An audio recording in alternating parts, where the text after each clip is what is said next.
Hey everybody, welcome to the XPGaming podcast with Ronal, aka Eric, and myself, Mike, aka MTBtrigger.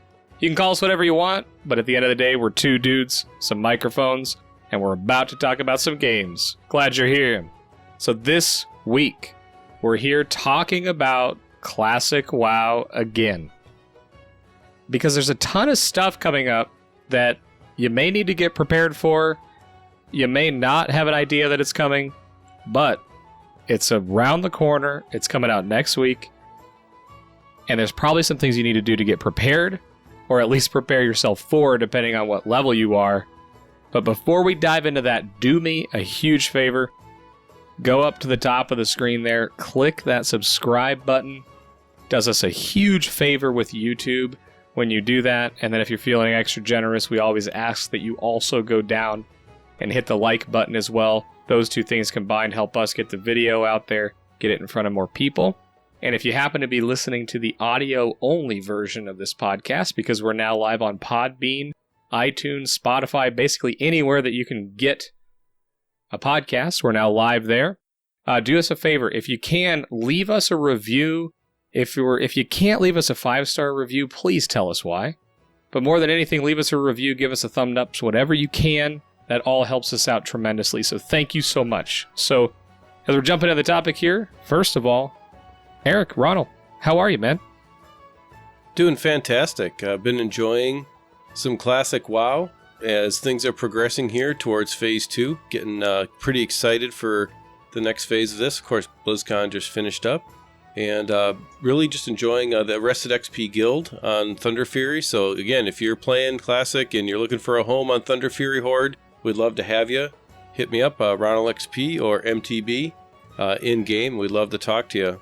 Overall, it's been pretty good. Looking at level 54, level 55 right now, making that long march towards getting towards end-game and starting to do some community stuff. We're looking forward to doing some raiding, some organized PvP, just getting into every aspect of the game and having fun, because that's really what we're about. We're about playing this game, having a good time, and really looking forward to moving forward with that. Of course, today, like every other day, we've got the cow dancing. And the cow is dancing in Sunrock and Stolton Mountains in honor of MTB this week. And so, MTB, why don't you tell us about how things are going for you? Well, I'm glad that you jumped straight into WoW. But more importantly, I was hoping you were going to say that you're feeling full. Because I don't know if you all have noticed, but whenever we can, we like to get together to do this, even though we can do it remotely. But tonight was extra special. We had some ridiculously good tacos. So I'm not going to lie, man, I'm feeling kind of full, but I'm excited to talk about WoW Classic again. But regarding Stone Talon Mountains, yes, I have picked back up WoW Classic. I've actually been on the grind for the last week. Picked up my rogue. He was stuck at level 16 for a little while there. I was really playing PUBG a lot, and then Modern Warfare came out. I was playing Teamfight Tactics, but the WoW bug hit me again, and it's really about what we're going to talk about later in the show, the new patch that comes out next Tuesday. But I'm currently finishing up the first series of quests in Stone Talon, and I'm taking a little detour to do the Southern Barrens quests now that I'm high enough level. And then I'll probably go hit those higher level Stone Talon quests. So it's actually been really fun getting the road past level 20, picking up poisons again, and then getting some of those like critical rogue spells that you just know and love in their classic forms. Things like Vanish, things like Distract. It's just been a really fun time. Well, really not dying as much, because if I mess up and pull too much, I can Vanish.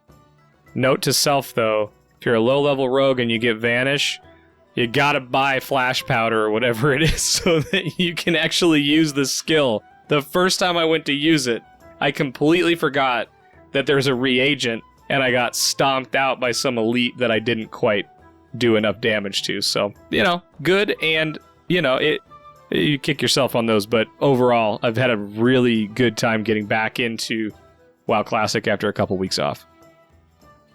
Yeah, that is the way it goes with reagents and special abilities in WoW Classic. That's definitely something the retail version of the game has lost over time. The need to have the thing to do the thing that you need to do to get away from the thing.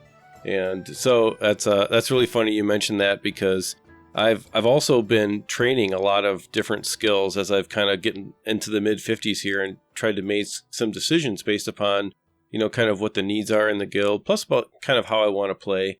And it's really interesting because you grind out a bunch of money to get your mount at level 40, or in my case level 46, before I could afford it. And then all of a sudden it seems like money is really easy to come across for some reason. And so, I spent about 50 gold training, but I still, for some reason, still have about 70 gold. So it's just funny how that works. It is funny, too, because there's a lot of things that cost gold or silver or copper in this game that you just don't think about. And as you gain more and more flight paths, you start using that. That's a couple silver each time you do it, especially if you're flying cross-continent, which the further you get into the game, the more you have those traveling quests. But repair bills start to add up. And then inevitably, once you have your mount, I'm guessing you probably started buying some gear for yourself, or you start looking at the auction house a little more because that first big achievement is out of the way. So have you hurt your gold pile at all by buying anything off the auction house? Yeah, the gold pile's been hurt a little bit. The blues are pretty tempting. When you're searching through the auction house to go sell things, it's really easy to go search to go buy things. And, you can just hit armor and click on rare and check that box, anything that is applicable to you, and hit search. And then you see something, and especially in the weapon category too as well. So if you see, like in my case, I saw a mace that is actually a trash drop in BRD. But it's a couple levels under BRD, so I picked it up at level 52, and it actually is a much, much higher DPS increase for me. And so I couldn't resist. So that was like another 20 gold out the window. And then you start buying things like set pieces that in the 50s, you've got these blue set pieces that turn into every class has got them, right? Blue set pieces that turn into an entire set, an 8-piece set that has different special bonuses. So the ones that I started accumulating are for plate DPS, and the first set piece I have is plus 200 armor, which actually makes a big difference in questing, and so I'm dying less when I'm questing, so that actually is really good. But yeah, coming back to your point about the auction house, it is really easy to nick away at that pile of gold. I gotta say, in general, I'm okay with that, because I don't really care about getting an epic mount for 1,000 gold. Right now, I'm not focusing on that. I'm past the point of really wanting to worry about that, so right now I'm focusing on just making enough money to kind of kit out what I have right now and make sure I can buy all the skills coming up here at the end. Nice. It's funny because for me, I'm quite the opposite, right? And we're in very different leveling spots. But I love the economy of WoW, even in its retail form. I do things like pet arbitrage across different realms, and I've always had a fascination with selling things like transmog or flipping ore and things like that. So one of the things that I've done is I've actually invested pretty heavily, even in my level 20s, to flipping items on the auction house and having some fun making some gold. So as I'm leveling up, my goal is to not only be able to buy my mount at 40, which again, it's further into the game, so things like Swift Thistle for rogues, and there's a market for those now since there's some raid tiers, so I have an advantage there. But one of my goals is actually going to be to have the gold for an epic mount when I ding 60, which is a lofty goal, but I'm very economy driven in the game. So I find that pretty cool, though, that you're not afraid to, spend some gold, improve your character, and, you're not set out to make a bunch of gold. But that's one of those differences in our playstyles, but it's kind of cool to hear how you view the economy. I love that. I love that's one of the things you're going to do. And honestly, I know that you'll get there. So it's going to be kind of fun to watch, because watching people do arbitrage in WoW is something that I think is really interesting. And frankly, I've just never had the patience to be good at it. And so it's super fun, one, to have a friend that does that. And the other thing is to just watch it kind of happen. And it's going to be interesting. If you get your epic mount, that'll be great. You can run circles while I'm running on my Kodo. You can count on it. But so like, I could talk about currency and making money in WoW all day, and that's actually something we will probably do a little mini series on at some point. So look for that, but we're not digging into that today. But what I do want to talk about today, and we really have two topics on the agenda, and I alluded to one earlier. The first one is what I'm determining as the PvP patch. And the other one we're going to jump into is something that just actually happened. I think it was today. It may have been yesterday, but it's super recent. So we're going to do the PvP patch, but we're going to start out by talking about the current status of World of Warcraft or Blizzard, aka Activision, because they just had their earnings call. So I know this is something you paid really close attention to, and you were starting to tell me about all the details. I was like, stop, no, I don't want to react to any of this yet. So let's dig into that. So tell me about the high level of the earnings call. What'd you hear from Blizzard Activision about that call? Yeah, so today was Blizzard's Q3 earnings call. So it's lots of corporate-y type of speak with, money numbers reporting and general health of the company reporting. JL Brack got on and started talking about WoW specifically and about Overwatch and the other Blizzard-specific IPs that are out there. Of course, not a quick side note, the number one moneymaker for Activision Blizzard is nothing that Blizzard makes. It's actually Candy Crush. Candy Crush makes more money than just about, I think, any other mobile game. So it's kind of it's not related to WoW, but I thought it was kind of interesting. Wait, they own the rights to Candy Crush? Yeah, so Activision owns Candy Crush. And so Activision actually owns the studio that makes Candy Crush. And so they talked about it today. It's their number one IP, as well as Call of Duty. And obviously Activision owns Call of Duty, which we all know. We've been playing that kind of on the side as well. So yeah. Oh my gosh, dude, that's fascinating. Like, Candy Crush is one of those games that I only play on airplanes now. But every time I'm playing it, I don't mind playing it. But that's their number one earner? Who spends money on Candy Crush in 2019? Yeah, basically your mom and your aunt are spending a lot of money on Candy Crush. And like one of the best things that they ever did was integrated Apple Pay and their credit card system with iTunes, so that your mom could just hit that button and do it, and spends a lot of money on Candy Crush. Mom, stop. Don't do it. You can get lives in an hour. I know. It's Candy Crush in any slot machine game, right? So just it is what it is. Mobile gaming, because you have a phone, right? So anyway, moving along. So World of Warcraft, and what makes it interesting is the what Classic has done, I think, to the development cycle and the planning for World of Warcraft. And we saw with BlizzCon, just very quickly, a high overview, we saw with BlizzCon that Blizzard has definitely paid attention to what Classic WoW has become, or is becoming, I guess would be a better way to say it. And the number of people that are playing it, and the number of people that are playing it and not quitting. And Blizzard is paying attention, and the development of Shadowlands is definitely being affected by what they're learning from the analytics of playing and the analytics of watching the people who are playing Classic WoW. If you listen back to our first podcast, you can go back and listen to it. We talked about gaming analytics and kind of how that whole system works. I mean, these large tech companies are really data-driven in how they throw their money around for development, and Blizzard is no exception to that. So Blizzard definitely is paying attention to what's going on, and it's had some clear effects on the future here for WoW. Well, and you said it there, that money will get a company to pay attention, and they were even wondering if, we really wanted WoW Classic, right? And even in the opening ceremony of BlizzCon, they even threw that joke back at themselves and realized how wrong they were with WoW Classic. But any company's going to look at the numbers, and we said it then, we said it now. It's a data-driven monetary market. I mean, for crying out loud, Candy Crush is still the number one Activision earner. That's insane. but that's why that game gets updates every like 30 minutes. So it makes sense that there's a lot of development going into that. And now they're probably looking at WoW Classic. And our original thought when we started this podcast was what retail version of WoW needs to learn from Classic WoW. So I'm really curious.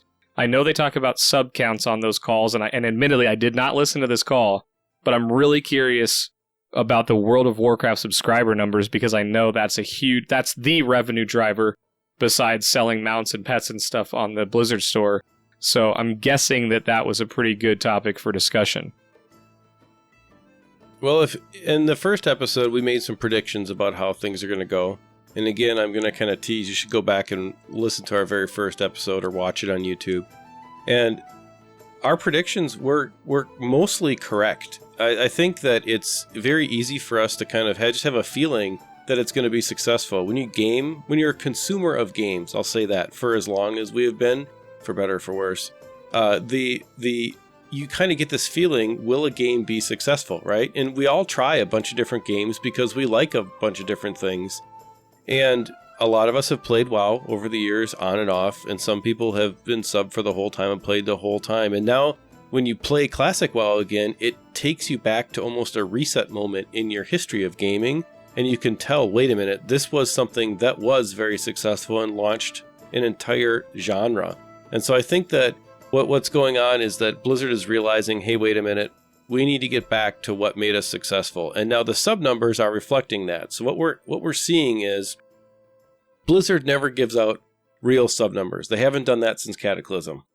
But what J. Allen Brack did say was that Classic WoW has doubled the WoW player base. And he also said that the subscription numbers are still climbing. The net subscription numbers for Warcraft are still climbing. Now, they have combined retail and Classic on the same sub, which is brilliant, absolutely brilliant, because you're going to capture both groups of people in the exact same way, and you can switch between games back and forth. And so I think that was probably the best move they could have made, and they're definitely going to be interesting to see what happens. Well, and like all gamers know, you got to read between the lines, especially on the publicly traded companies, right? The key term that I heard you say there was that the subscriber numbers are still increasing. And to me, that speaks the entire story, because we're now months into this Classic, test or pilot or whatever you want to call it.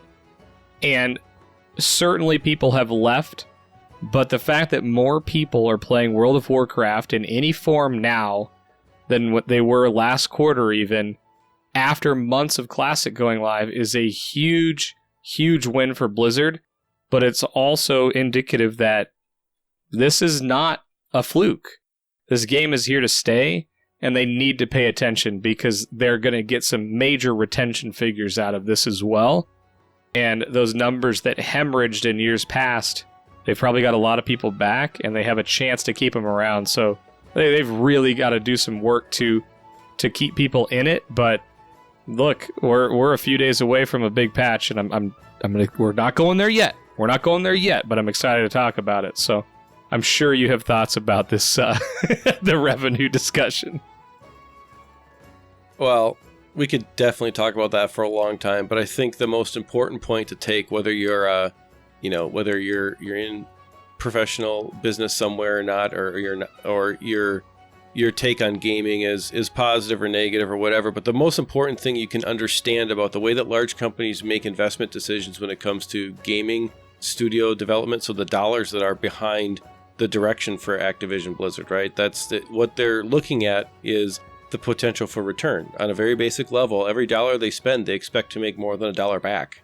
And so that's the reason why Candy Crush gets so much development. They spend $1 in development there, they make way more than $1 back. So I would say in general, with the WoW sub numbers going up as much as they have, and just kind of anecdotal evidence from playing the game on Thunder Fury, people are not quitting. The population is there. There are people playing all over the place. Now, as part of this phase 2 that's coming up, layering is going to be turned off, which means that layering on the popular realms right now, which took players and kind of made it so that many people could occupy the same zone and not crash the servers, but still meant they weren't playing together. You couldn't see each other. With layering being turned off even more, the servers are going to feel fuller. But on our server, layering is already turned off. It's been turned off for several weeks now. It's only still turned on a very small number of servers where the streamers are, and the population is very high.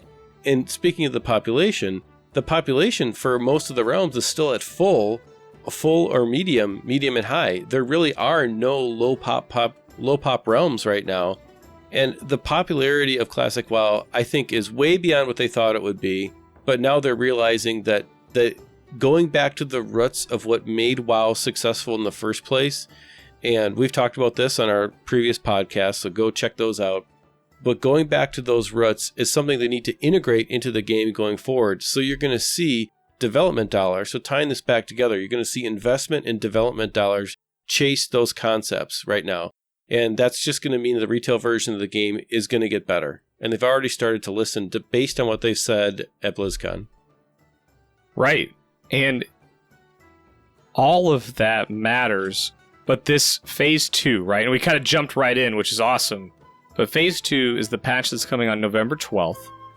And it's basically going to bring a couple things. And I just want to open them all up at a high level so that we can dive in. But it's going to be launching the first iteration of the PvP system. We're going to get world bosses. And then what you were just talking about was layering being turned off.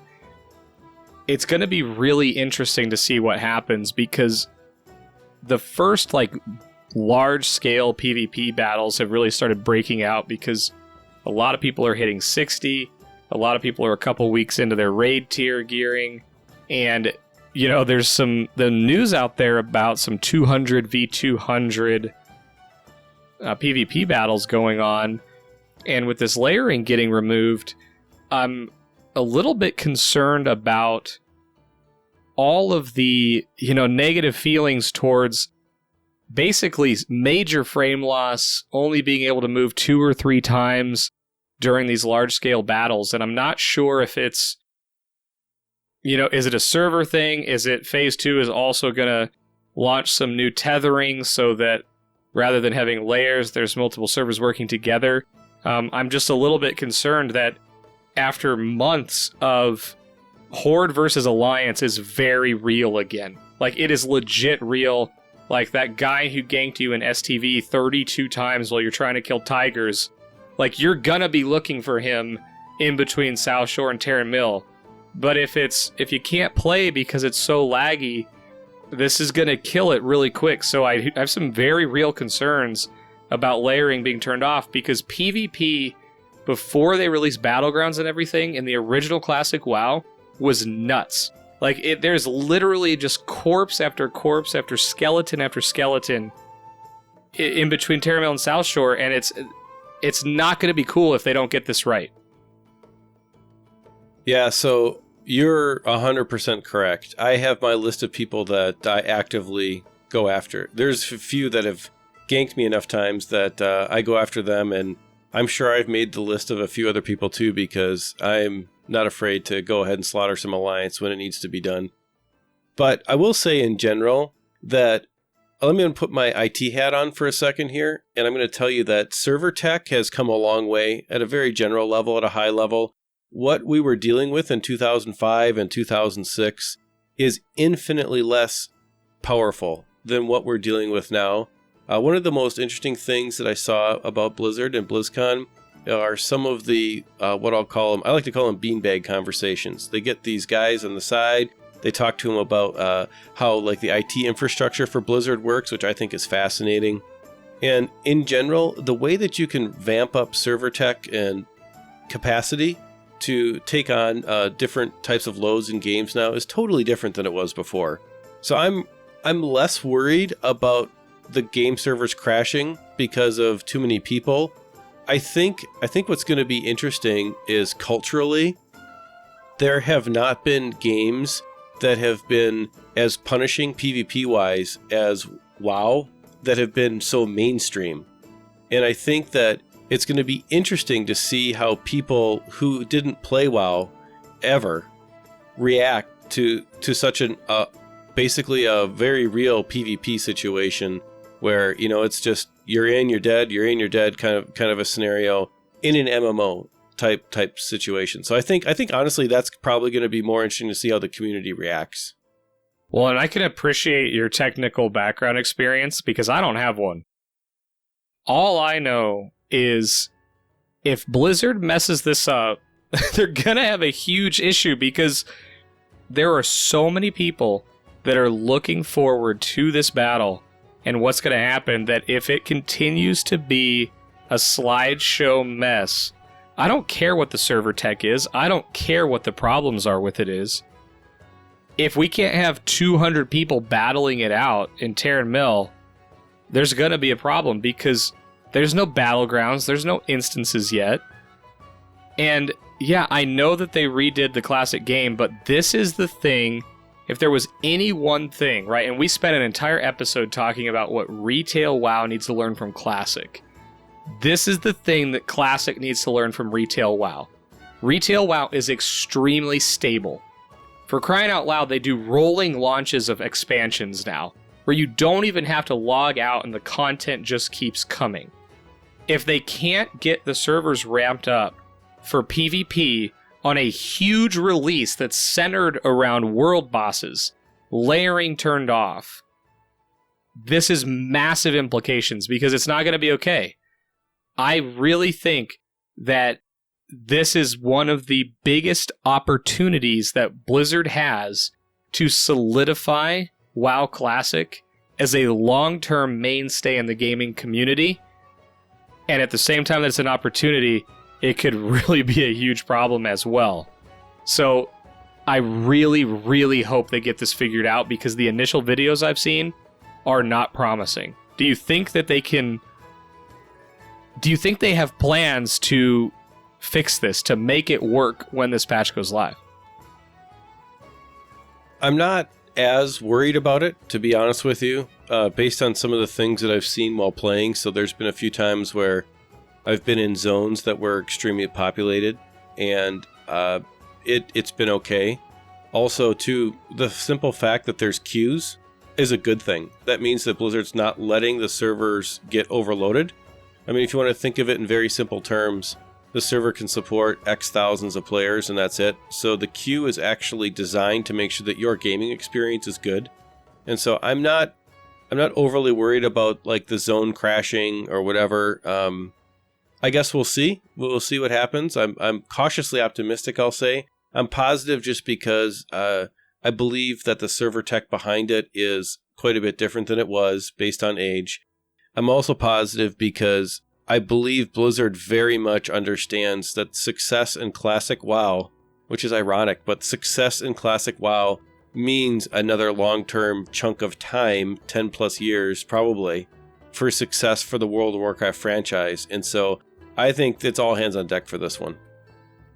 I sure hope so because, again, I'm looking at a video that I didn't experience, but videos that people are showing of just it not working very well. But I guess another thing is happening that raiders especially will be concerned with, which is that the world bosses are going to be activated.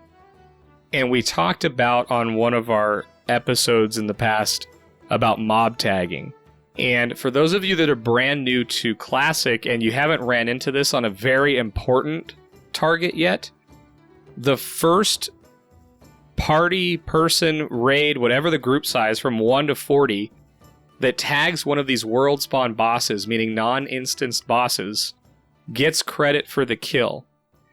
And so the reason why my concern level is high that these massive battles broke out and they didn't go very well is because once these world bosses go live, I remember when my guild went about 60 strong. We had our 40-man raid team and then all of our alternate players, healers, everything helping us out. Because when a Zurgo spawns, you get one shot. And so we had to go in 60 strong to take down that boss. And it was as much of a PvE encounter as it was a PvP battle. And we took 60 in. There was other Horde guilds there. There were Alliance guilds there. It's a slaughter fest. I mean, there was at least 200 people in that little area. And then you had a boss who was doing damage and abilities to all of these people. It is a massive amount of things going on in that area. So it's not just the fact that a large-scale PvP didn't work. I just think the world bosses in general promote PvP, and they create some of the best content and frustrating moments and glorious victories that I don't want that to be cheapened for anybody that hasn't got to experience it yet, because it really is one of the coolest things when some of the best items in the game, some best-in-slot items, drop off of these world bosses, and there will be fights for tagging, getting the mob tag on those bosses. Yeah, I mean, I can't wait, for one thing. It's going to be awesome. But honestly, you're right. I mean, this is one of those things where the first big test was, can they launch it correctly, right? And then the next big test was, okay, let's get rid of the queues and even out the player base. And now as they add features in, which the way that they're doing it, I think is smart. I mean, think about it this way. We're on phase 2, right? So this is phase 2 of 6. And maybe even 7. And what we're doing is we're adding in these features which take a lot of server capacity a little bit at a time. And I think that's a smart way to do it.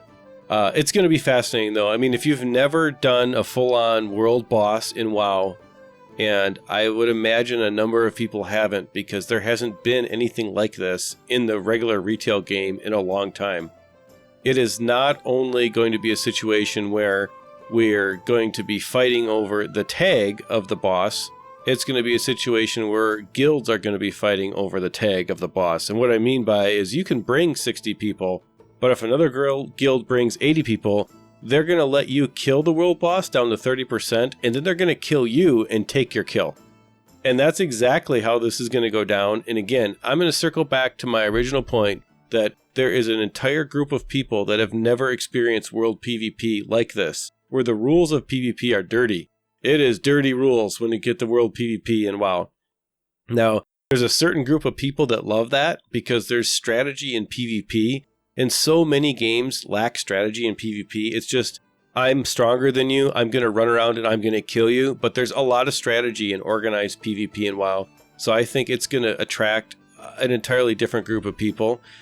But I do want to say one thing about the WoW population, quick as we kind of get through this topic. There is a shockingly large amount of people who have never played WoW, playing WoW Classic.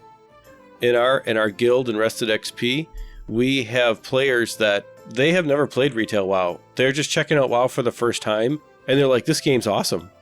And it's really fascinating to me because it's interesting talking to someone who gets to experience the game that I love for the first time, but get to experience the version of the game that I grew up loving. And so it's like meeting someone 15 years ago who's playing the game with me for the first time. It's been really interesting to experience. My concern is that someone who's in that stage is going to go through the same emotions when they hit World PvP in the same way. And I guess it's not really a concern, but it's definitely a different kind of experience. And so I think you're right. I'll circle up by saying, I think you're right. I think your concerns about server stability are very valid. I'm going to just preface it by saying that I'm cautiously optimistic because I understand how server tech has evolved, and the code base on a very nerdy technical level about the way where I was running, the code base is actually Legion code. That's what the engine is running on. So that's why things like the graphics are better and stuff like that. And so that code base has, 12, 13 years of additional iteration on stability from that perspective. So I'm hopeful, but you're right. It is definitely a moment in classic WoW that's either going to make or break it. Yeah, and I agree with that, but I guess I don't share the same level of optimism that you do because it's being tested right now by people. They're having large-scale PvP battles and it's not working. So whatever it is needs to get fixed and fixed quick. So I'm hopeful that it's already planned out that the places where PvP battles happen, maybe there's just plans to revamp those areas or to increase the quality or stability there. I'm not sure. But again, we could talk about it for days. We're speculating, which we do like to do sometimes. But I guess where I really wanted to go with was how we can help people prepare for what's about to come. Now, we're in very different spots in the game. Again, I'm level 24. you're in their mid-50s. So what I'm doing as a level 24, the thing I'm doing to prepare for this PvP patch is you've got to remember, people have been ganking each other back and forth. There's a lot of level 60s. There's mounts. There's all this stuff. In the next few days, I'm going to be pushing hard to get through the, Arathi, the Terran Mill area. Like, I'm going to do all those quests because I don't want to be stuck in that area where it's just a constant PvP zone, because you will be collateral damage. Make no mistake, if someone's a level 60 on the other faction and you're running through trying to quest and they just got ganked 4 times by the enemy, you're going to get slaughtered while you're killing those bears out there. So if you're in the 20s and 30s and you can push through that area, I highly recommend you do it. But I'm actually more interested in what you, as a mid-50s character, is going to be doing to prepare for this next season, so to speak, in WoW with the PvP honor launch. Yeah, there's been a lot of discussion in the guild in the last couple days about the different brackets of people. So there are a number of people in the 20s and in the early 30s, and those people are just going to have to deal with the fact that leveling is going to be harder after Tuesday. But that's why you have a guild too. Like, we come back to this idea of community, and community's there to help. So if someone's ganking you, you say, hey, this guy's camping my corpse or whatever, ganking me, and that's when we all come and destroy him. And so that is one of the major benefits of having community around you. And so there's that. Now, as far as me and my personal plan, I'm at 55 this weekend. I'm pushing hard. I'm going to try to get to 58, and I'm going to respec full tank, full protection, and start tanking dungeons and get into kind of my end game progression. Start to get into that mode, which is going to be being a full-time main tank for our guild. And so for me, it's one of those things where I really wanted to get past most of the questing that I have to do, because in my class as a protection warrior, you can't really quest on your own. It's not going to happen. You just don't do enough damage. So I think in general, I'm going to push past up to 58, spec as tank, start doing instances. And then when I get to 60, I'm going to spend most of my time focusing on playing with other people in the guild, helping them get to 60, and helping people in their 20s and their 30s get through those tough areas. The nice thing about Classic WoW is that it's just like we've said over and over again, the journey is just as important really as the destination. So if part of the journey is hanging out with your friends and escorting your friend who's level 31 around, well, so they can kill those bears and you can just, hang out and talk with them. And if someone comes to mess with them, you just take them out. That's just part of the deal. And that's part of the community. And that's actually one of the most fun parts of the community, in my opinion. So I think both are going to have a pretty active place next week. And I don't know exactly how it's going to shape out, but that's my plan. Awesome, man. Well, I think that's really all we wanted to hit. I guess what I would encourage people to do is think about what you're doing leading up to next Tuesday, because it's on the 12th, it's going to change. And I think it changes for the better. But if you don't have a plan, you may find yourself in a really weird spot. So if you hear this before the 12th, make sure you know what zones to avoid or where PvP typically breaks out. Like, I'd be trying not to be in Stranglethorn Vale. Don't get caught in Terran Mill and Southshore. That's going to just be a slaughter fest. Things that you can try to do to reduce that. Is there anything else that you wanted to chat about? I did want to make one last final point here, though, before I let you on, is we do something called bonus XP. And if you've noticed these in the feed or on the YouTube, a lot of these are topics that are either we're expounding upon something that we hit on the episode that we wanted to talk more about in a very concise, 6 to 10 minute video, but they're also questions that we get either from the community or someone reaches out directly, and that we answer on the podcast because we think more people might be interested in it. So if we heard something here, or you want to know more about what it was like or what this patch is about, we're happy to do that. But we want to try to keep these as concise as possible, but don't hesitate to reach out to us. We want to, answer questions, and if it makes sense to record a short little podcast, we're happy to do that as well. So thanks for those questions. Thanks for reaching out. But Ronal, anything else you have? Nope. I'll end by saying that I'm looking forward to the next phase of Classic WoW. I'm looking forward to the world bosses, and I definitely am looking forward to continuing to build our community on Thunder Fury. So I'm a shameless plug for the guild. The Rested XP guild on Thunder Fury Horde US is growing, and we've got a good group of a core group of solid people who are playing together. We've all leveled from the early teens all the way through till now to 50s. And the best part about it is that it's not about being elite or anything along those lines. It's just about having fun. And it's about just having a fun with a group of people that have a, common love for the game. And so I just encourage everyone, if you're on your server and you haven't found a good guild yet, you should reach out and find one, because your experience in WoW is really not going to be complete unless you can find a good community of players to play with. And if you're on Thunder Fury, we'd love to have you join us. Awesome, man. Well, for us, that's going to be it today. If you're looking to find Ronal, you can find him at @RonalGaming on Twitter. You can also find him in the Rested XP Guild. He goes by Ronal XP there. I'm also in the guild. I got the best 3-letter name available, MTB. But if you're looking to get in contact with us, we read comments on all platforms. You can find us on Podbean. You can find us on iTunes, Spotify, if you're looking for the audio-only version. We're also hosting these podcasts in 4K video format with cameras on YouTube. And you can also email us at xpmedia2020@gmail.com. Reach out, ask questions, join the guild, have fun. If you're looking for more content from me as well, I play a lot of PUBG. I stream on Twitch, twitch.tv/MTBtrigger. And I'm also on Twitter, Instagram, and most of the social media sites with MTBtrigger as well. So thank you for hanging out. Thanks for listening. Thanks for watching. For this episode, that is all from the XP Media and Gaming crew. It's kind of funny. I forgot how I end it.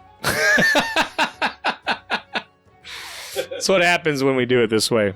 But anyway, thank you guys so much for hanging out. We'll talk to you soon. Bye.